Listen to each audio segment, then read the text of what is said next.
Hi, I'm Shreya, and I'm here as a part of Center of Geoeconomics for the Global South to facilitate today's discussion. Joining us today is Air Marshal Matheshwaran, former Deputy Chief of India's Integrated Defense Staff, with a career spanning nearly 4 decades, a fighter pilot, test pilot, a strategic advisor. He brings deep expertise in defense policy, aerospace, and strategic security. Welcome, sir. Thank you. Thank you, Shreya. Pleasure to be here.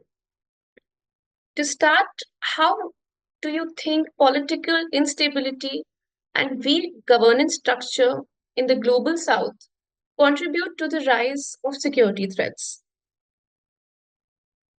Well, security, one of the fundamental requirements of security is a stable government, stable governance.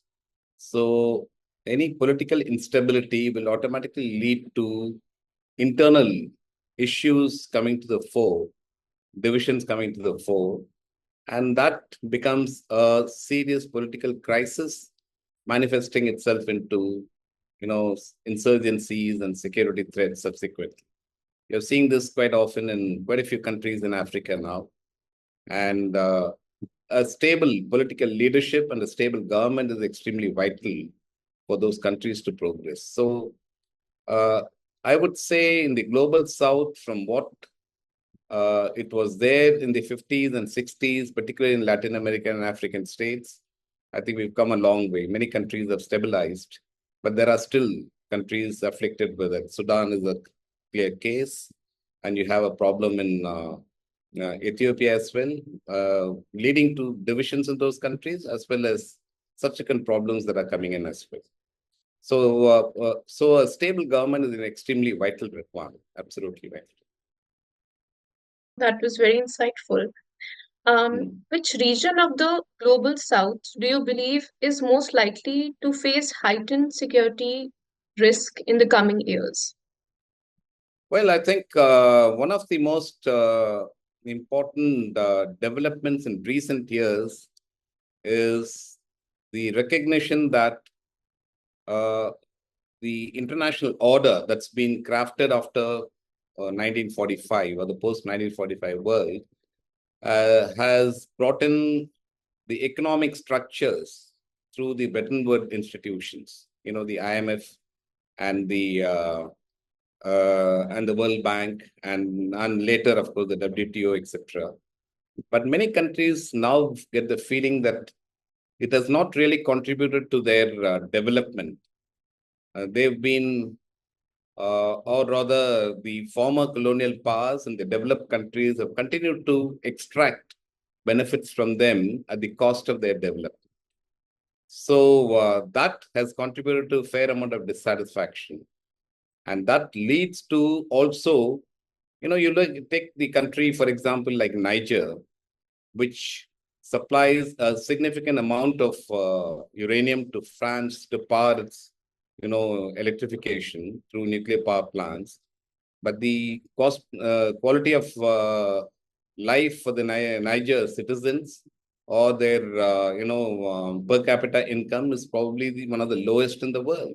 They continue to, wallow in poverty. And I think that's one of the reasons why in series of these West African states, you found coups and revolutions taking place, fundamentally rebelling against the former colonial power, France, which still holds a sway in them. And they want to throw them out. So these are really becoming a major issue. Fundamentally, the security threat that they feel is that the colonialism hasn't ended still. They're still being exploited. And that's a threat they actually see more than the internal threats and divisions. We also say that the resource-rich regions are mostly the poor regions as well, globally seen. Yeah, that's right. Yeah, Take the case of Congo, they take the case of many African countries are so rich in, mineral wealth and rare earths, and they're all being exploited. They're all being exploited. that's a very powerful analysis of the geopolitical dynamics at the play. How do non-state actors such as the rebel groups, militants, terrorist organizations challenge the traditional notion of state sovereignty in the global south? Well, when you have a country that still is afflicted by poor development, vast amount of population still, reeling in poverty, the education is poor, that's a breeding ground for, insurgent elements, or what some of them may be terrorist elements as well. But fundamentally, these are revolutionary elements that are capitalizing on the dissatisfaction levels of the people, and they, come to the fore. If they get afflicted with fundamentalist ideas from religion, then they use religion to actually get people to their side. That's how you find, in African countries, some of the fundamentalist, Boko Haram is one, Al Qaeda has spread its tentacles all over. ISIS has spread its tentacles in most of these Muslim Islamic countries in Northern Africa. And that the reason is fundamentally the low level of development in these countries. And that's where I think quite a few of the African countries have now gravitated towards uh, alternate systems of, support for their development. And China has come to the rescue significantly, and therefore they're quite, pro-China now, as opposed to going to the IMF or the World Bank for loans. They found that that's been extractive and exploitative. On the other hand, the Chinese loans and Chinese involvement in developing projects there contributes to further development, and that's one of the reasons, they've gone. They're looking forward to alternate international order, particularly from BRICS and other countries.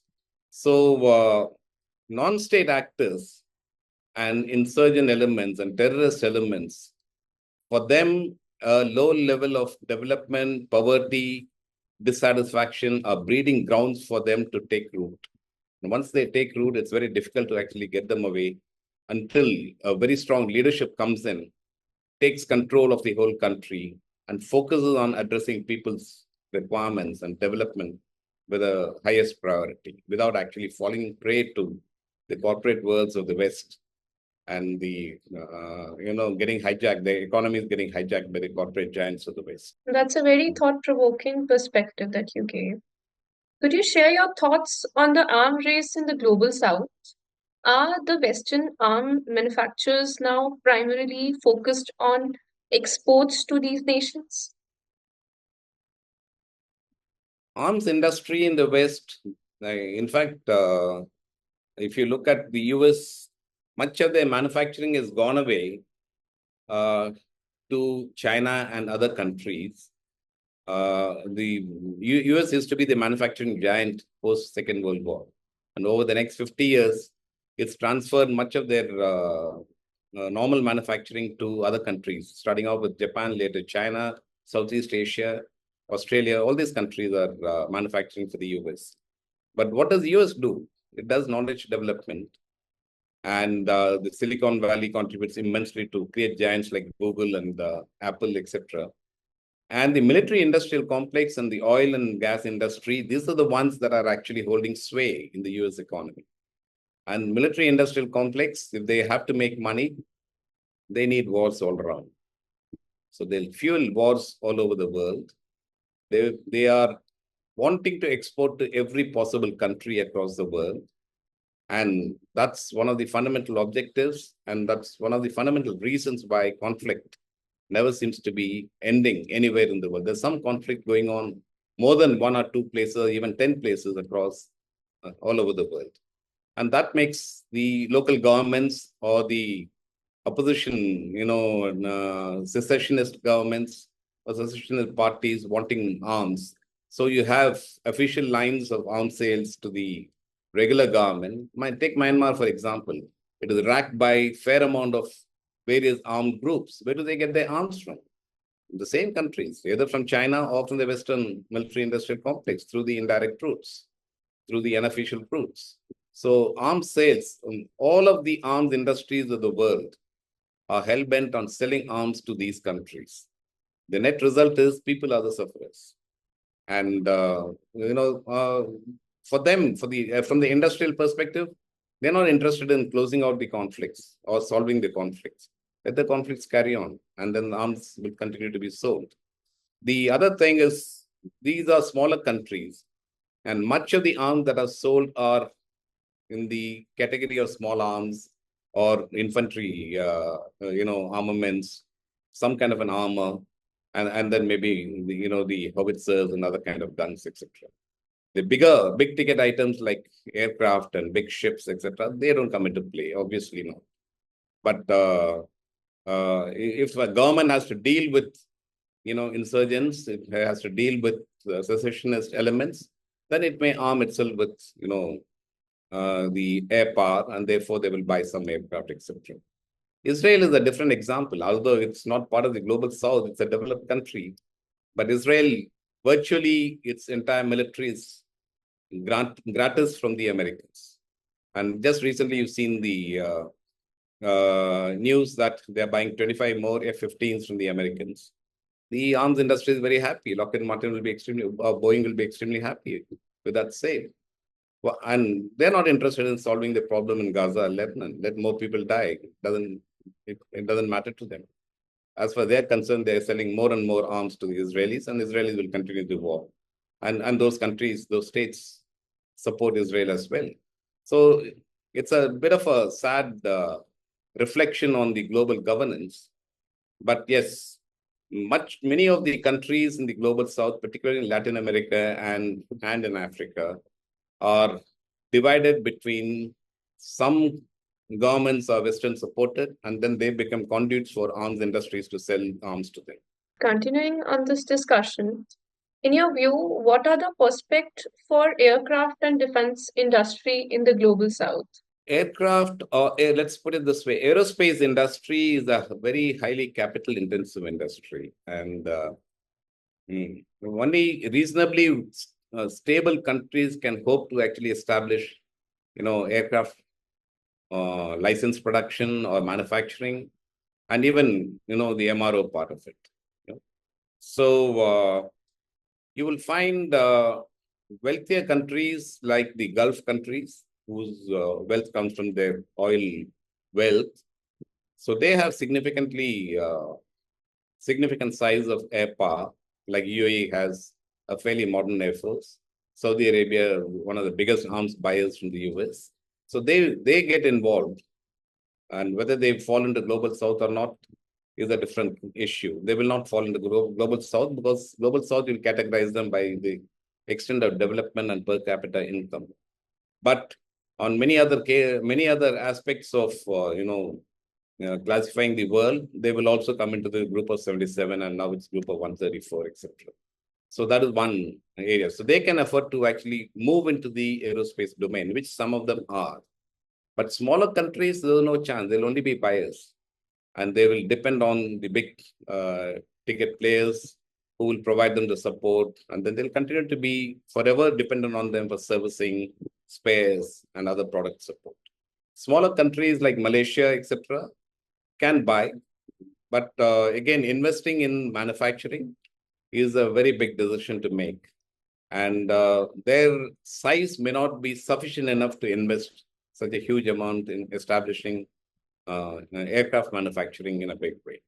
But there are other areas they could work in, in systems, in sensors, in electronic warfare, those kind of areas. Some of these countries can get into work there. But rest of the South, whether it's in Latin America or in Africa, or you take Bangladesh, Sri Lanka, and Nepal, the chances are quite remote because of the kind of investment, the skill levels, the kind of current existing capabilities with respect to defense industry. They're so minimal that I don't see the prospect of many of them. So, given these developments, what are the strategic challenges faced by the countries in global south as they work to modernize their defense capabilities while maintaining their internal stability? Well, many of them smaller countries, if you take South Asia and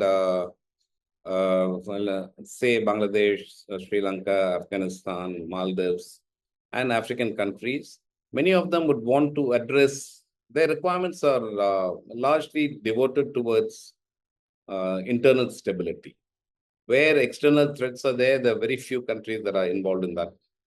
where there is a secessionist, elements in play, like in Eritrea and Rwanda, in those countries, that can be resolved. That's not a unresolved problem. But uh, in terms of strategic stability, they will achieve if their internal governance is stable. And countries like Rwanda have achieved a certain amount of stability. Ethiopia has achieved some sort of stability now. And Sudan is a problem at the moment, but I suppose in a matter of a year or two, they will have to resolve the issue. And there are a lot of other social and tribal issues that come into play. So these, I think, only locally they can resolve these issues. As long as these are festering, then the security is a problem for their own people internally. There are, groups, ethnic groups that are fighting with each other.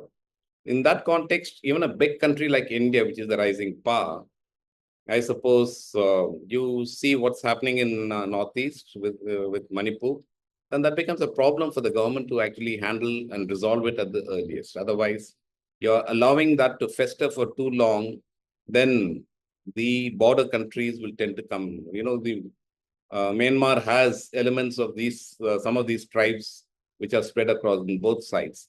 And then the relations between Myanmar and India can actually get affected by all these. There's a lot of complications that will develop. So it is in the interest of countries. And India is a very stable country, stable political leadership, fairly a big country. And therefore, it's very well within its grasp to resolve these kind of issues quite comfortable. So security and stability for smaller countries is a problem, but it is resolvable. And when you have organizations like African Organization of African Unity, they're taking a lot of steps to get all those countries together. But you still have problems in countries like Libya, which is fundamentally, again, a problem that has been creation of NATO 10 years ago, almost 10 years ago. And that needs to get resolved by involvement of others. Then you have Syria is a big problem, that's festering problem for a long time. Again, external involvement has created those problems. So unless the external elements go away, it is difficult for those countries to resolve the issues. And now Israel is messing up in Gaza as well as in Lebanon. So that will be a festering problem again. When you come to Europe, some of these countries can be classified into global south, where the smaller countries like Montenegro and Macedonia. So they have come through this phase and they've stabilized now, more or less. The European Union is active in actually getting them into their fold and then sorting them out. Latin America has gone through a phase, and you have the drug mafias being sorted out to reasonable extent. But there is a rise of the left ideology in some of these countries. And there's nothing wrong with that because it's a socialist outlook. But you have the Americans, paranoid about any leftist ideology. So as long as they don't intervene and mess up that entire process, I think Latin America can sort out problems themselves without any others' interference. So by and large, you'll find security is largely related to their stability, internal stability. External threat is not so much to many of these countries. Only in big countries where, for example, like India, we have the external threats and very obvious reasons. But from a strategic perspective, what do these countries look for? As I mentioned right in the beginning, security comes also fundamentally from, I would say, economic and human security. And over the last nearly 80 years since 1945, all of these countries are unhappy with the way the rest of the world or the global governance systems, which is largely the US orchestrated, Bretton Woods system from the economic pillar and the Security Council political structure that US-led political structure that's come into play. I think they are quite unhappy with it. And therefore, they're looking at a different strategic perspective. That's where the BRICS comes in. That's where India comes in. That's where China, Russia come in.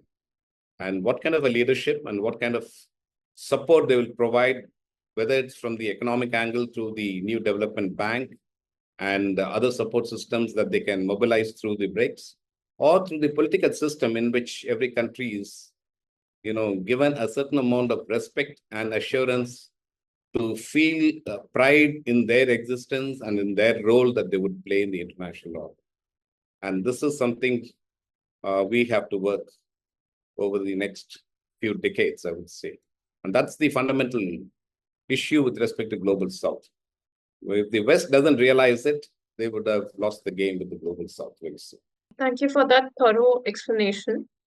Moving to a different issue, what would you say are the main factors driving the rise of violent extremism in the global south? And how can international partners effectively address these root causes? Like I mentioned right in the beginning, I mean, if development is non-existent, your political leaderships are corrupt, the global, I mean, the state's governance systems are, unreliable and they are led by corrupt, executives and leaders, and poverty is rampant, education is poor. It's a breeding ground for extremism. Somebody would say, we're not being looked after, we're not governed well. So one tribe will say, let me break out and create an independent country. That's one way. It's also a breeding ground for religious extremism. That's where the clergy comes in, and then the fundamentalist forces come in. But they want power, they want to control people, right? That is the way, the essence of these fundamentalist forces. And when they come in, then it's quite problematic. Hugely problematic for the people. The average people, they're worried about their bread and butter. They're not interested in religion and what these guys prescribe. But these are violent elements, who preach their extremist ideology through violence fundamentally, because they want everybody to fall in line with their ideology. And that becomes a huge problem. So here, nations will have to get together because Global South is vulnerable to these forces. But because of the low level of development and the existence of poverty and the poor healthcare, all these issues actually manifest into these processes. So here, I think leaderships by countries like India, China, and even the West in dealing with terrorism, they can actually contribute immensely to address these issues, to safeguard these countries. So Al-Qaeda needs to be sorted out, ISIS needs to be sorted out. These are all fundamentalist forces. And how do you sort them out? So obviously then, you bring in intelligence sharing. People have to be tracked. Those people who are involved in this have to be tracked. And most of these countries do not have the resources or wherewithal to do that. So they will have to depend on bigger countries, and like India or the Western countries who have the technology and the resources to be able to do that. So when they do that, most of the time they will probably find that they then come under coercive, a strategy applied by some of these countries, which is what has been problematic in quite a few of these countries. So there again, it's a strategic alternative many of these countries are looking for. And they're looking up to India and China, actually. Let's, put it quite bluntly that way. And if we can play a role in addressing these concerns of these countries, look at it from a human perspective, look at it from a global threat perspective. And then I think all of these countries can join hands together and address the problem effectively. And that's the way I think we need to approach them, not through support that you give and then extract commercial benefits out of them. No, that's not the way to do it. So, how do arms race and military buildups in certain regions of the global south heighten the tension and the pose threats to the stability and peace in the region? See, in the Cold War period, you had the arms race being played out. It's a proxy arms race, correct? So you will have Soviet Union. Some of those countries have socialist ideologies and left-leaning ideologies in the eyes of the West, who were in a Cold War with the Soviet Union. The American-backed countries would be, they would be supported by the American forces. Then you will have American or the Soviet forces being deployed to actually safeguard those countries. In the name of safeguarding, you are actually giving them bases. And then these same countries' forces get trained by them. And you're actually then getting into a conflict with your neighbors who are, either ideologically different or you have a problem with each other. And that leads to, the arms race. That's the way it was played out in the Cold War. Many of these countries have come out of it. Okay, even Cuba, at the peak of its socialist, power under Fidel Castro, and at the peak of Soviet Union's power, Cuba played a major role in, intervening or providing military support to quite a few of these countries. But all that is past. And if that is past, now is there a case for arms race in many of these countries? Not really. Unless, the Ukraine war manifests again into a Cold War 2.0, where Russia and China is pitted against the West. And then they want areas of influence. And that can be really a problem, because Africa is still the source of tremendous amount of mineral wealth for many of the advanced industries in the West. And China is now racing ahead in technological capabilities, and China needs those resources as well. So when that battle then is played out in the African continent, for example, all these countries will suffer.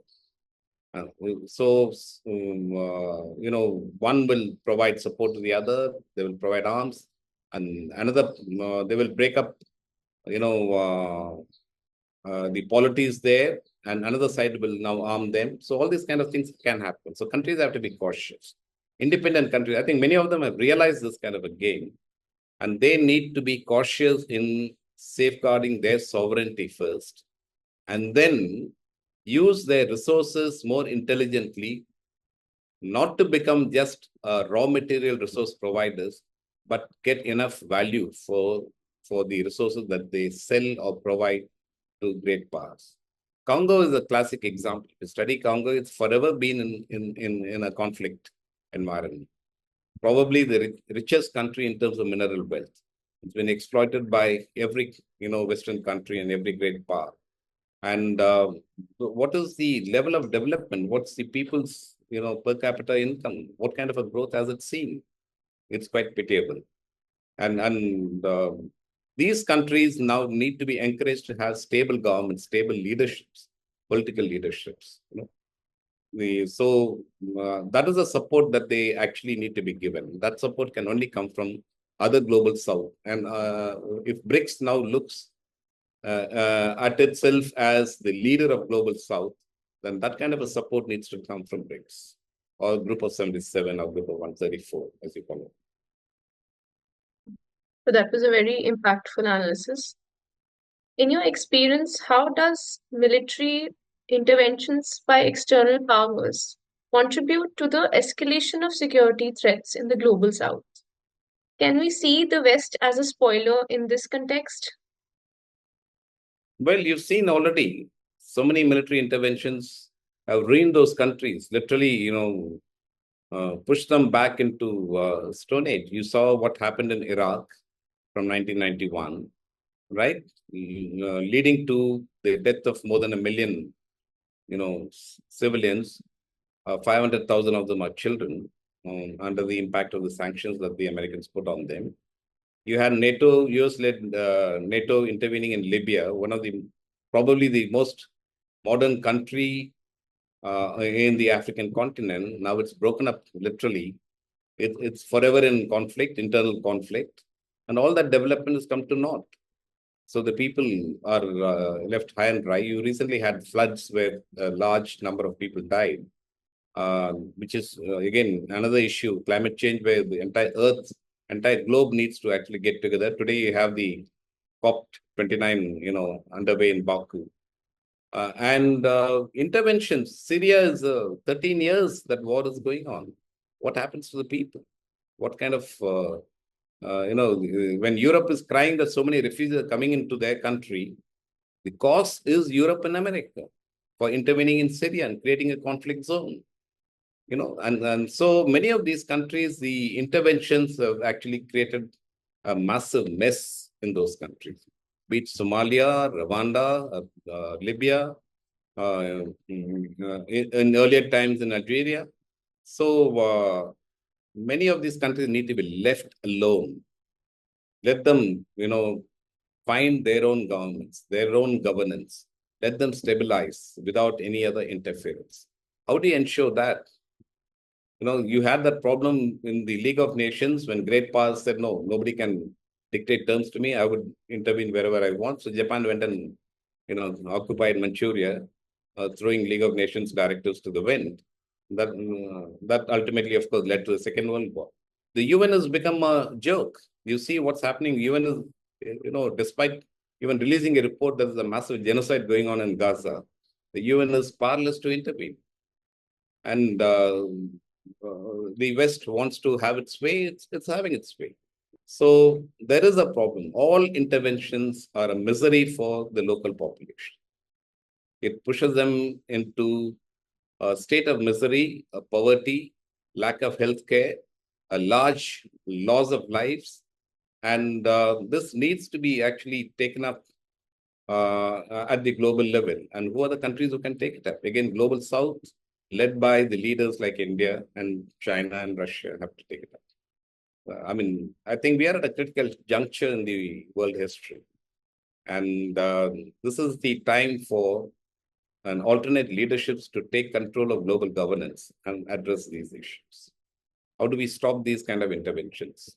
Those interventions are not pushing democracy. They're not saving anyone. They're actually messing up with local countries and pushing them into Stone Age, literally. So that's a very powerful perspective. Lastly, does any nation in the global south need a Western partner for a security umbrella?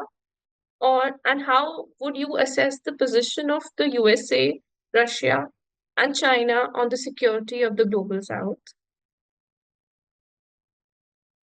It depends on individual countries. If a country says, firstly, let them look at their, borders.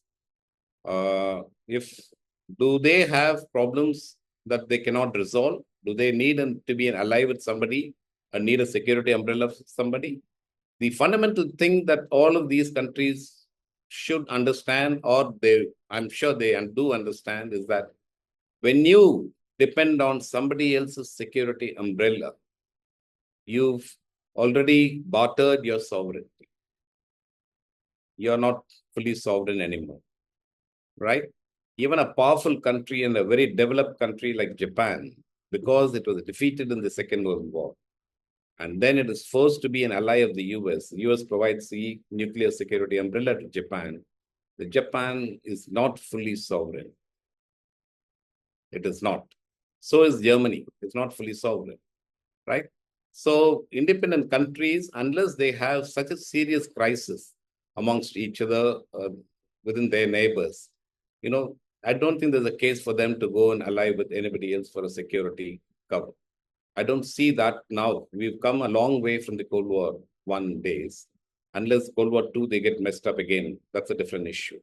But many countries are now, they're all focused on development. And they can have relations with US, Russia, China, India, anyone in the context of buying defense equipment or training their defense people, creating their security architectures. That's one issue. But to ask for a permanent security umbrella for their country will be at the cost of their sovereignty. So let them decide which is better for them. The day you take a step and say, I will sacrifice my sovereignty for the security, you've already hampered your security. At some point of time, your security is at the dictates of the country that's providing you security. They have to think about that. So thank you for that detailed analysis. And thank you so much for sharing your expertise with us today. Your insights have illuminated many aspects of security and strategic challenge in the global south. And I'm sure our audience has gained a lot from this conversation. Thank you again for your time and your invaluable contribution. Thank you, sir. Thank you, Shreya. It was a pleasure being with you. Thank you.